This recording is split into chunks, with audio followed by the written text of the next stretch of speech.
some guy that no one knows can throw out this ridiculous hot take and it drives people crazy. Like, who cares what some guy know? I don't know who the guy is. And he says Tyreek Hill's the greatest deep threat of all time. And people are losing their minds about it. Again, that's what happens in late May in the NFL. It does. Listen, I mean, of course, it's about who you're associated with, too, that gets some of that traffic and conversation going. I think that's part of it, too. Listen, I'm not going to sit here and say he's the greatest of all time, but he's up there. I don't give a damn. I don't know who said it either. I didn't even look. I don't know. I saw it trending on Twitter yesterday too. I didn't really know we were going to talk about it on the show. But either way, like I'm cool with talking about it. It's a good conversation. And I will say, yes, I think Tyreek Hill is up there in the all-time conversation for best deep threats. He's go ahead. What do you want to say? What? Well, I'm very curious about this, right. And I'm committed to full transparency to the viewers. I'm looking at the text message that came from Pete last night at 6:48 p.m. Eastern, segment 5, best deep threats in NFL history. And I see Simms. I'm on there. It's not Phil. It's not Danielle. I'm on there. It's not Charlotte. Yeah. So don't act like you're surprised by it. No, well, I mean, I'm not surprised by it. I knew we were going to talk about it. Like, I didn't sit here and do research and go, let me go through. I'm a historian already, so I already know this. We also had a moment of breaking down the Vikings on that thing, too, and I wasted a lot of time studying that roster for nothing last night, too. So, sometimes crap doesn't go the way it's supposed to. Blame it on Tebow. That's right. Something had to get thrown out of the balloon basket, and the Vikings breakdown got thrown out in favor of our discussion about the deep threats. By the time we get around to that next week, nobody cares anymore. We got to strike while the iron's hot. Yeah, no, 100%. You're right. And listen, I like this conversation, but I'm whoever the guy was that started this. All right, I'm not going to disagree with him a whole lot. I'm not. I don't know. Call me stupid. Call whatever you want. But we're talking about a guy that is arguably the fastest receiver in the history of football. He's in that conversation for one of the fastest people we've ever seen in the game. And he is the #1 deep threat in an era where it's all about throwing the football. And his quarterback is famous because of, wait for it, yes, the bomb, the deep throw, everything like that. And might have the most standalone big deep throw we saw in the last decade with that catch in the Super Bowl and 2 or 3 jet wasp and that post corner and all that.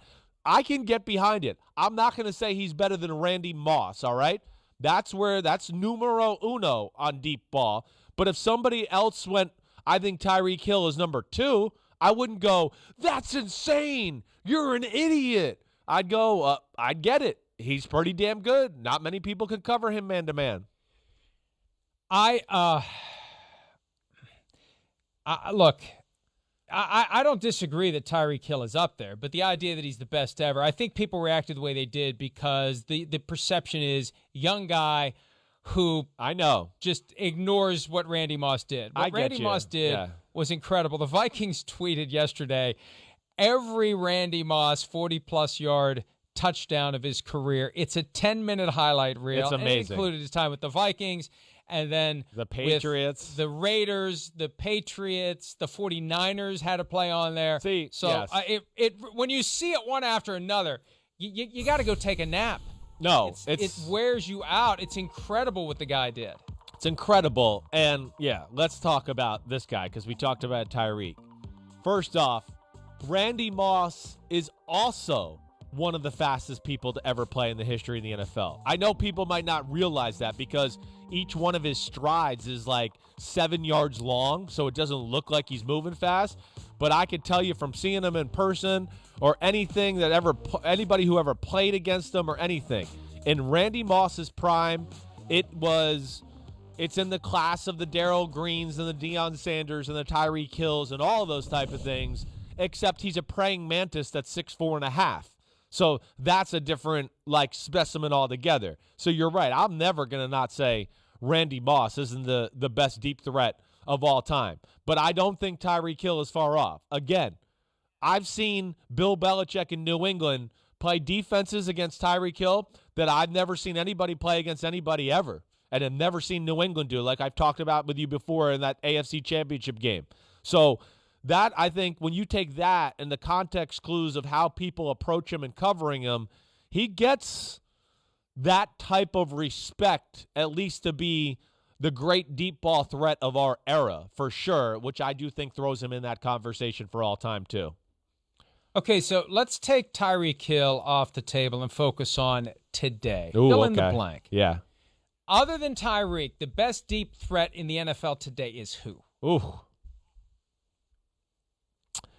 I guess, I come to a few names. Am I allowed to do that? Go ahead. Yes. I mean, DK Metcalf is certainly one that pops to my brain right away. Terry McLaurin is another one that pops to my brain right away. And then I'm also DJ Moore of the Carolina Panthers. I think for those three, those are the ones that jump out to me right now. And there's some other good ones. Don't get me wrong. I know that. But I look at that. I don't know, Mike. What's the first few names that come to your brain?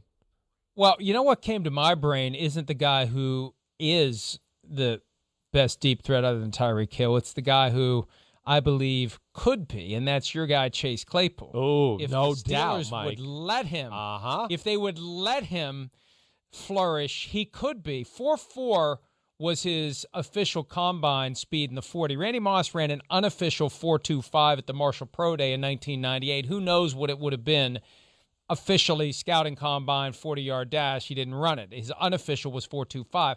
I mean, Claypool reminds me of Moss.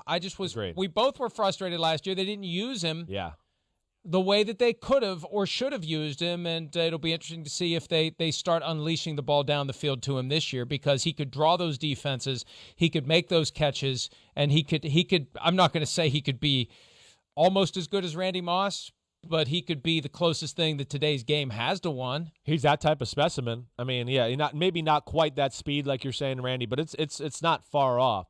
But yeah, he's that kind of like, I don't care who you are, you can't cover me, I'm just too great of an athlete type of guy. He has that superstar potential to be that DK Metcalf or whoever like you're talking about. You're right. I would think we see that next phase in their offense this year where he becomes a real deep threat, because we are expecting, right? We talked about them yesterday, running the ball, power element.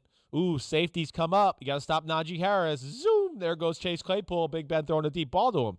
So I hear you. I think that's a great, like, out of the main wide receivers conversation, a guy to look out for. Of course, Julio Jones in his prime was that type of guy. Also right now, Mike Evans, even though it wasn't as much last year, he's been a great deep threat throughout his career. Just go look at his average yards per reception. And I'll even throw like a guy like A.J. Brown in there. A.J. Brown, I mean, man, how many times during the year do we look at it and go, whoa, there he goes for a 70-yard touchdown. There he goes for a 60-yard touchdown. And you can't always look at average yards per catch with some of these guys too, because what happens? They beat people deep. Everybody plays deep coverages on them. So now a team has to throw them some wide receiver screens and some short passes and things like that to draw people up, and it hurts their average yards per catch, which might make them look like they're not as good at a deep threat, and that's not necessarily the case either. Randy Moss, though, and let me put this button on it before we take a break. Yeah. He's the only guy I remember where whatever the Vikings offense was, whatever the plays were that were drawn up, there was this loose sense of any time it looked like he's in single coverage, forget about the play that was called, Randy goes deep. If it looks like they have anything other than two guys on him, he goes. That's it. If they would push off, if they would stay back and give him a huge cushion, then the improvisation was he would just pull up the ball and sit short in the and let zone. him go. Right, exactly. You're right. He'd be 20 yards down the field and be like, well, I can't get past this safety. He's 40 yards deep. Let me just sit here, and Dante will throw it to me. You're exactly right. And, Mike, I'll button it up with this. When I got to the Bucs in 2003 after they won the Super Bowl, that defense, right, one of the greatest of all time, there was two names that I always heard from those guys just, in the war stories of, oh, wow, this guy's a freak. You remember this, you remember that, right, talking with their coaches, those kind of stories. Barry Sanders won, right? I mean, they had to play him and deal with that. So he was a legend. And Randy Moss, he was the other guy.